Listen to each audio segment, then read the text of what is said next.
I like your shirt. Thank you. This actually kind of has something to do with what I'm going to talk about. Oh, perfect.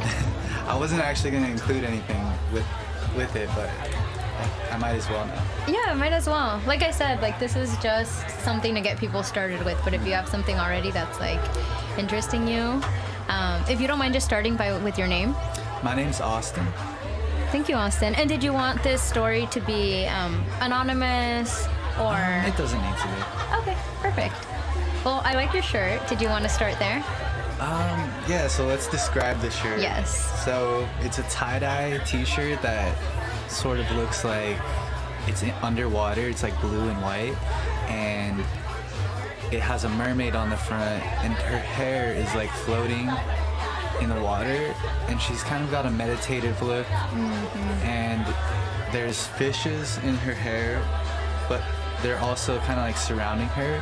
I kind of look at it as like her energy field. She kind of looks like Medusa, but with fish. Yeah, she definitely looks like she has some type of power or something. So this shirt I got from an elderly lady that I work with.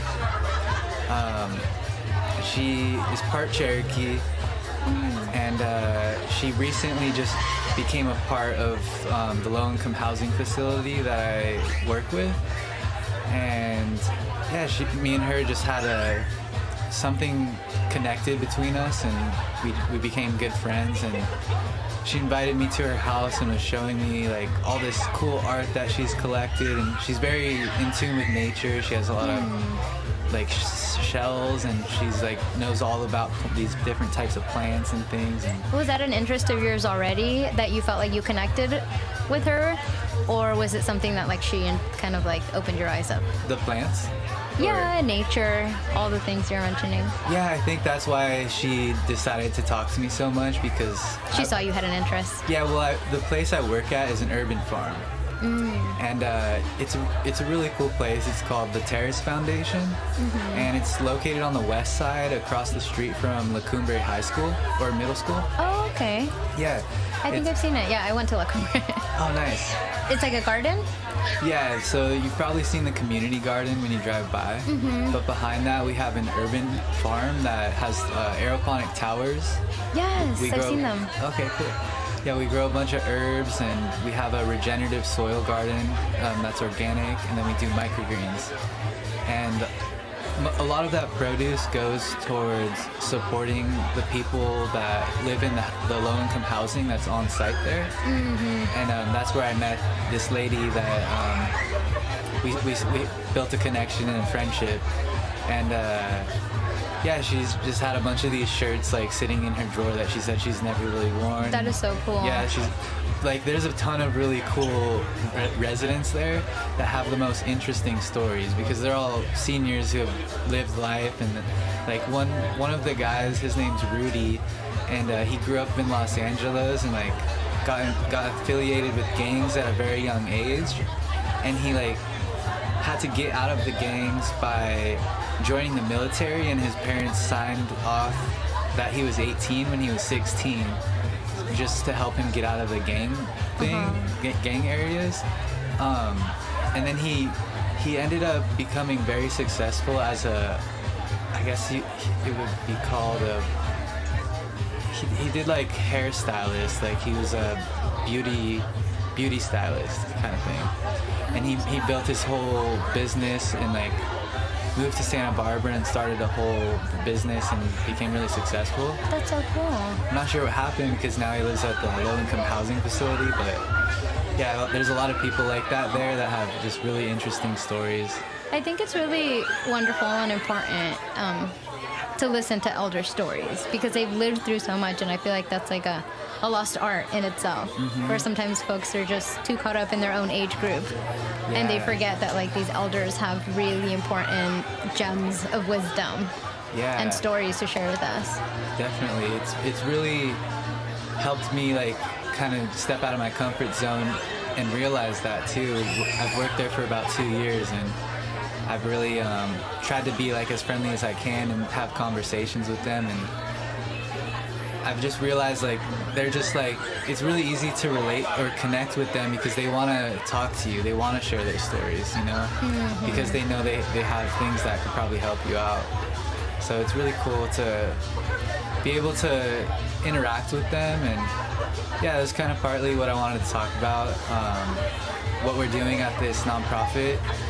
So a lot of the food that we grow at the nonprofit is... What nonprofit is it? The Terrace Foundation. The Terrace Foundation. Yeah. So the Terrace, it's a little bit complicated, but there's two nonprofits that are kind of like sister nonprofits. So there's the Terrace Foundation, which is the urban farm, and they are working to end food insecurity by empowering people to be in control of their food supply. Wow. Yeah, our ultimate mission is to get disenfranchised veterans, people who might be homeless or need jobs and things like that, and build more urban farms where they can have a new call to service, and they would be helping out people like the ones at Pilgrim Terrace who are low-income seniors, and there's also people with disabilities. So it's a subsidized housing for seniors and people with disabilities, and we want to do more. This is like a working model that we've created, and we want to be able to empower these veterans across the country to run their own farms while helping low-income housing, whether it's seniors, people with disabilities, or just general public. And they'll be working on farms, and pretty much it could be anybody, but we really want to help out the veterans. And then we also do education for like children. So we want to educate the children about nutrition and being more in touch with their food supply, because we believe there's an issue with our current agriculture system. There definitely is. Yeah, so a lot of places around America are using inorganic practices and really destroying the environment. It's a lost art, people having that connection with the food that they eat. Yeah. Right? It used to be so normal that they saw it grow or they would grow it themselves. Yeah, I really came to recognize that because I never had the desire to go into agriculture when I started working here. But I've kind of worked in all areas of this nonprofit. I started out in the farm, and I've worked in all different departments of the farm with the microgreens, the towers, and then also the regenerative soil garden. And a lot of my coworkers, they're Hispanic, so it's just a really amazing place to work. I get to learn how to speak Spanish. I took a Spanish class at the city college at the beginning of this year to help me, and I've just been able to practice a lot with them because most of them, they don't really speak English, and it's just really cool to like connect with them. And it's also helped me realize, like you were saying, that it's kind of a lost art, and a lot of cultures have really been tied to their food systems and created community around that. And there's just there's an energy there that I feel like, aside from the food, is healthy and bringing life to individuals. And I love how open you are to different like age groups and cultures, like the diversity of it all. Yeah, I think it sounds like it's like very nourishing, and I know that sometimes in our culture we tend to stick with similar people, so I think that's very nice to hear. Thank you. Yeah, honestly, yeah, that's been kind of one of the tough parts, is like, or what you're saying is what has kept me there, but it has been tough working for this nonprofit because there has been some challenges. Yeah, it's sort of like a startup, I guess you could say. Oh, I see. Like, we're really limited on funding and have a very small team. So I wear like all the hats. Like I do all kinds of stuff from marketing. I'm helping in the garden. I'm helping fundraise. I'm helping running the programs. Like helping the seniors with whatever help they might need. Like fixing something. So you have a very big on their impact phone. in this space. Yeah, I definitely have put my heart and soul into it. I've been working there for about 2 years, and I've really been learning so much. And like you were saying, it's kind of what has kept me there, is how enriching it is. And I've been really sacrificing, like knowing that I could go get a job and make more money and probably find a job that I would enjoy. But I don't know. Might not be as fulfilling as this experience. I don't think I would find anything that could be as close to what we're doing here. We're not only having like an impact on the people directly in the community and at the low-income housing facilities, but we have the potential to really impact the whole country and maybe even the world if we can get a good foundation of this model and be able to find funding to share it with other places that might need to support people that are similar or do things differently with their food system. Truly, and I feel like there's groups like this, like whether they have the same name or like just in different countries doing the same thing. So I'm sure you can find that connection in different spaces all over the world. Definitely. That's what's really cool too, is there's a lot of opportunities to connect with other nonprofits and other places that want to create a change, and we really feel like we have the equation or the right recipe that can make it easy for communities to adopt. So we're running the Terrace Foundation nonprofit is working to empower people to be in control of their food supply so that they're getting more nutritious food and being able to just get food that is going to nourish like their beings in ways that it's one of the models that we go by, or the mottos, is harvest to plate. So we want to be able to let people get food and not have to go into a store where it's been shipped like thousands of miles just to get to the grocery store. Just from the source. Yeah, because a lot of the time food is losing a lot of nutrients in that time frame when it's finally ready for us to eat. So we believe that like if people have these areas where they can just get local food, and it'll be more nourishing for them and their families, and they'll have a lot more. And it's good for the environment, right? It's good for our health. Yeah, and that's one of the cool things that I'm really excited about is the regenerative soil agriculture. So I'm an environmental studies major. I went to UCSB, and I'm from Lake Tahoe, so I like to say I have Keep Tahoe Blue engraved in my head in my skull, because I've grown up just really being in tune with the environment and aware of like not littering and making sure that we're conscious of the place that we live. And it's cool to be able to be on this journey and then be at this point now, because I feel like it's kind of all come together. Like I said, I wasn't trying to get into agriculture, but then I ended up here, and I was like just gonna do this job for a short time, and I've really stuck with it because of how much work I've been able to do and how much experiences I've been able to have. So right now with regenerative soil agriculture, we're working on building special compost piles that we use a certain recipe that can regenerate the soil, not only to enrich in the soil for the plants, but it also makes it so you don't have to use pesticides or herbicides. Oh, that's so important.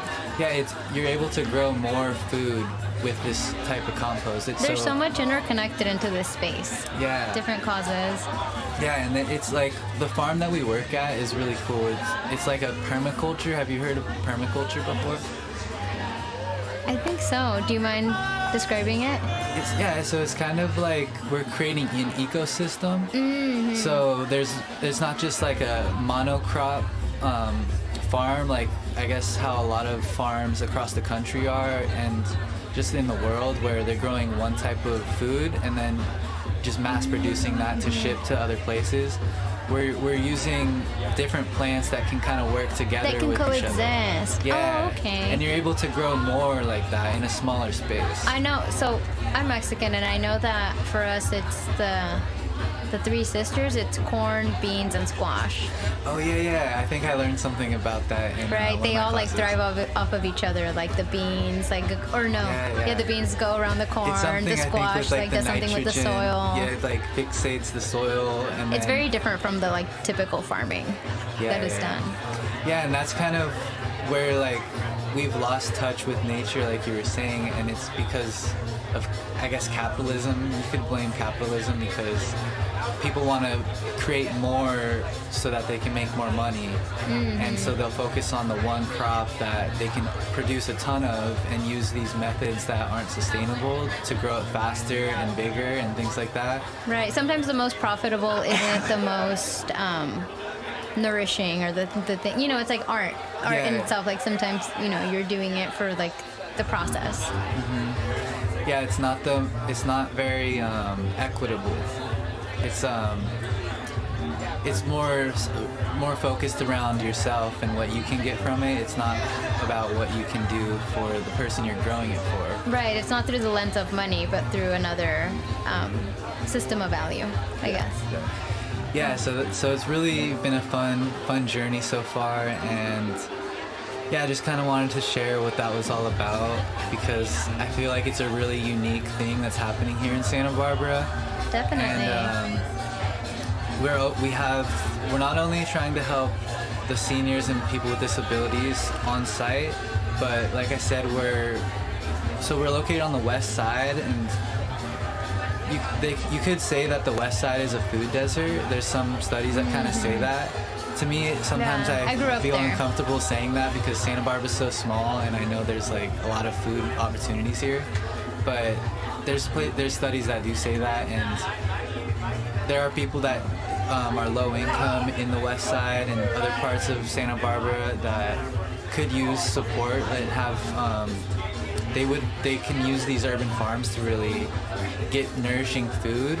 We not only take EBT, but we have a community garden where people can come, and right now it's filled up, but they can so community members could go there and buy, or what do you mean? Yeah, that's where I was kind of getting at, is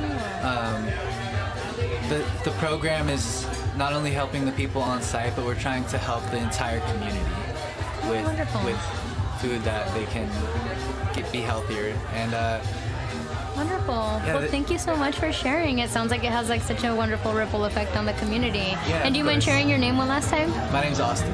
Austin, thank you so much. Yeah, thank you.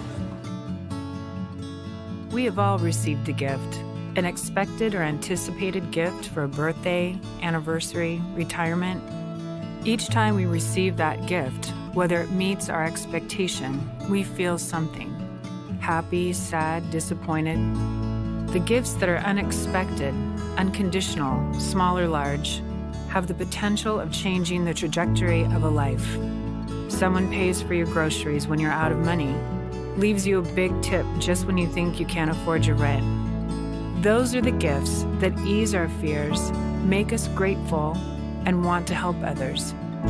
This is a space where we share how those gifts, big or small, make a difference and change our lives. Welcome to the Starfish Connection.